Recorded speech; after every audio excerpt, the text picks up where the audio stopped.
to Watch Symposium. I'm Austin, and this is a custom video for Penny. Now, Penny has a YouTube channel, all in her movements, double meaning noted and appreciated Penny. I'll put a link in the description of this video. Check out her channel. She released a video about a little over a week ago, and it was fantastic, and I'm probably going to refer to that video today.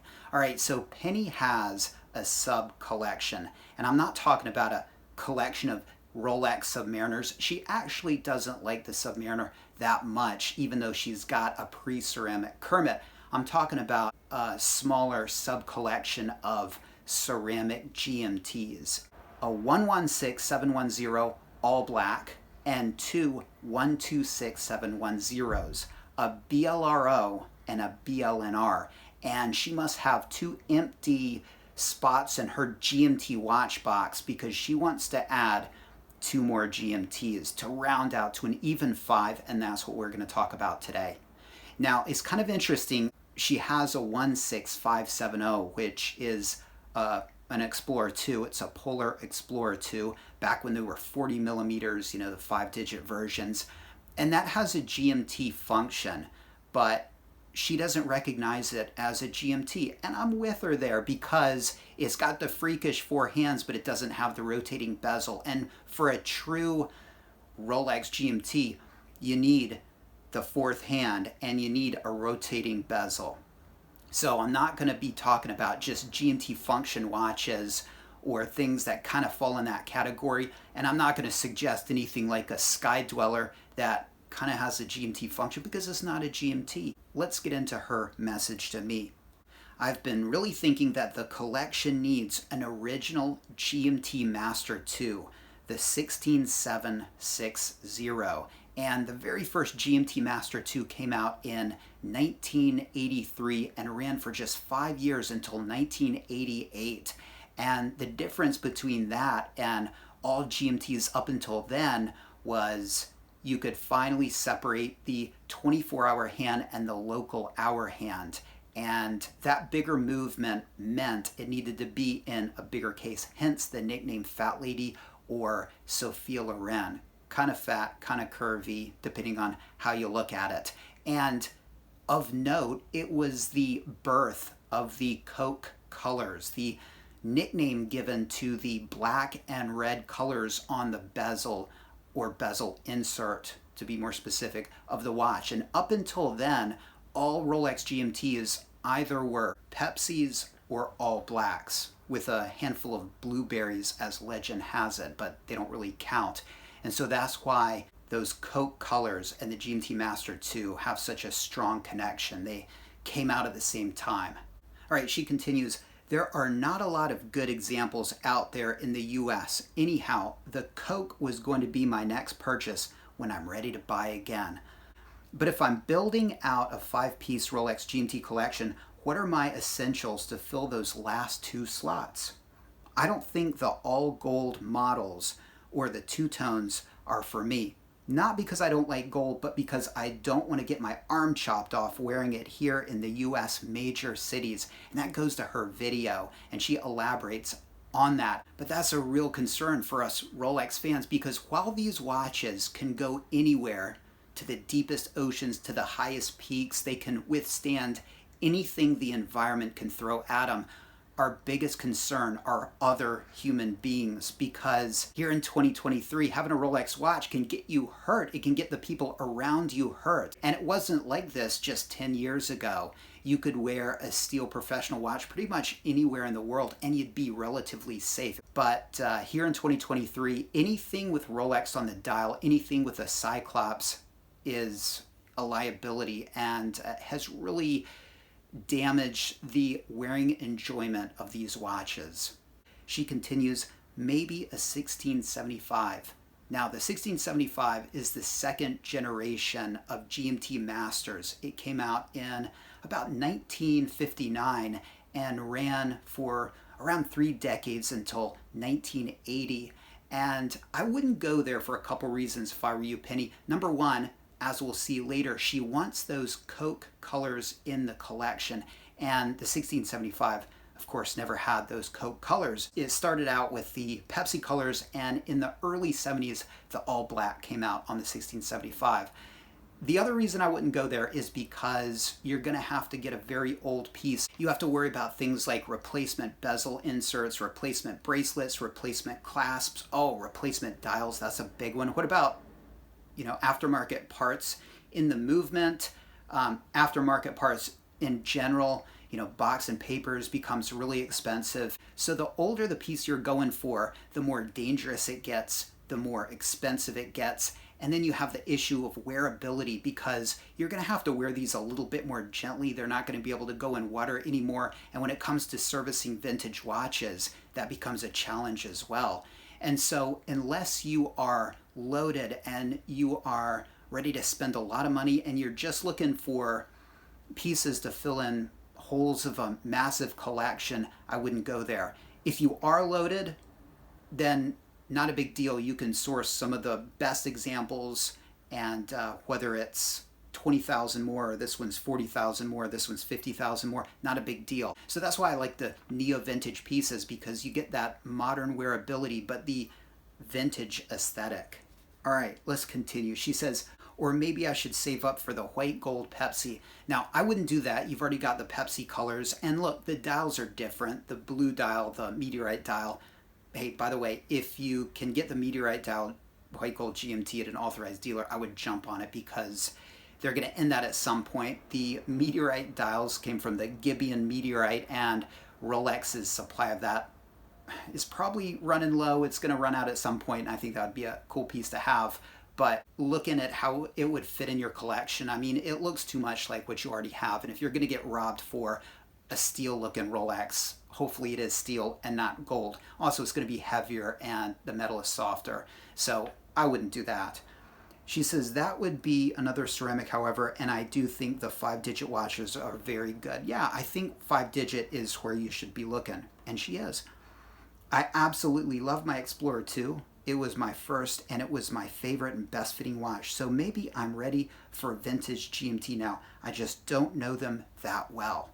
I have to say that I know you love the 16710, but since I already have 3 different and somewhat interchangeable looks with my current 3 pieces, the 16710 doesn't do it for me. I would only want to wear it as a Coke, but then the 16760 is the truest Coke out there, so the 16710 wouldn't feel like the right Coke for me. All right, so obviously Penny knows me well. I love the 16710. It's my favorite Rolex watch for many different reasons. I love the aesthetics, that vintage, neo-vintage, pre-ceramic look. It's quite different than the shininess of the modern ceramic pieces with the brushed middle links, and it's got a more tool watch look and a tool watch vibe, in my opinion. Yet it's got modern wearability. It's got a relatively modern movement, a very tried and true movement, and you can wear it in water, you can have it serviced at RSC. It's got that face the environment, go anywhere wearability, and I love that. And as she alludes to, it's got the different looks. It's got the different bezel inserts that you can put on it, the 2 different bracelets, the Oyster bracelet, the Jubilee bracelet. But she makes the case that it's not as much of a Coke as the 16760, and it's an interesting argument. All right, so I understand Penny's thought process, because if you want those Coke colors in the collection, then there's nothing more Coke than the Fat Lady. All Fat Ladies are Cokes, but not all Cokes are Fat Ladies. Now, it's kind of interesting to think about. I don't think I've ever realized it, but there's only ever been 2 Rolex GMT Cokes, the Fat Lady and its successor, the 16710, which is what I love. And the Fat Lady ran concurrently with the 16750, which was the regular GMT. You couldn't separate the 24-hour hand and the local hour hand. That changed in, I want to say, 1985 to the 16700. That ran until the turn of the millennium, about 1999, and then they phased that out. And so at a certain point, the Coke color was the GMT Master 2, the Pepsi and the all black colors were the regular GMT, but those colors were absorbed in the 16710. So it raises an interesting question. Are the 16710 Cokes kind of less than in their cokeness? Because they did come out in other bezel colors. And is a Fat Lady more cokey?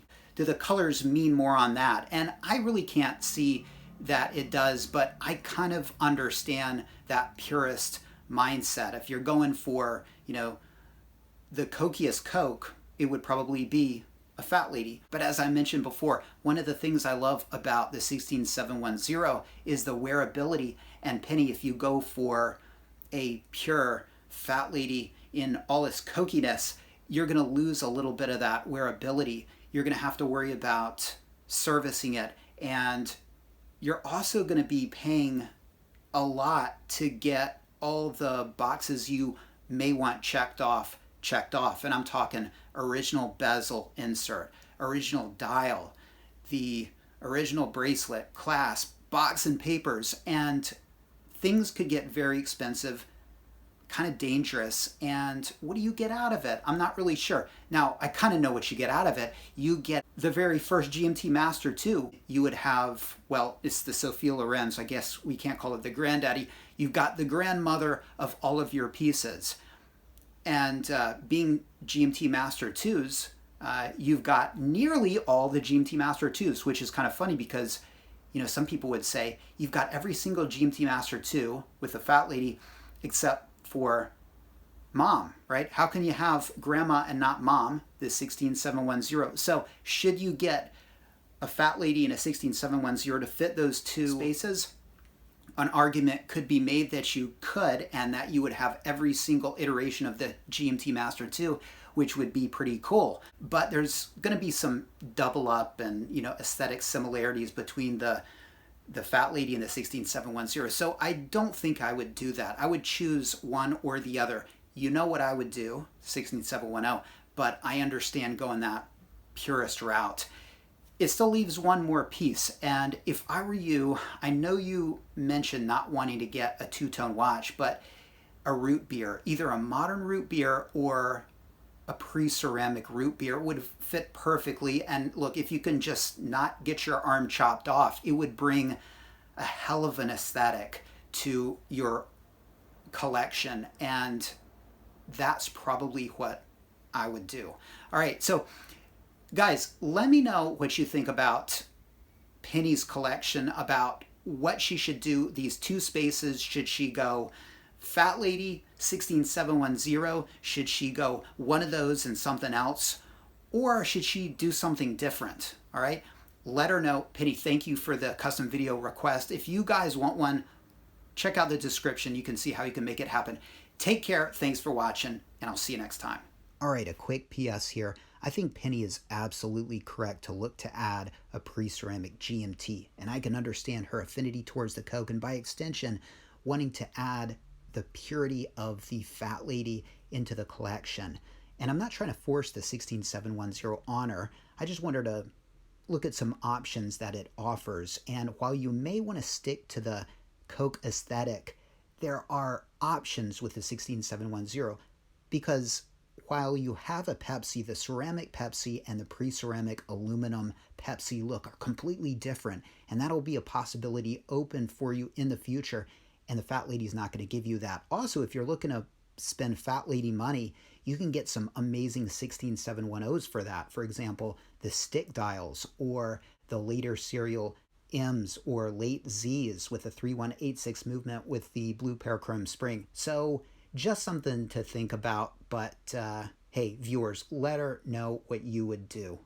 Thanks again, Penny.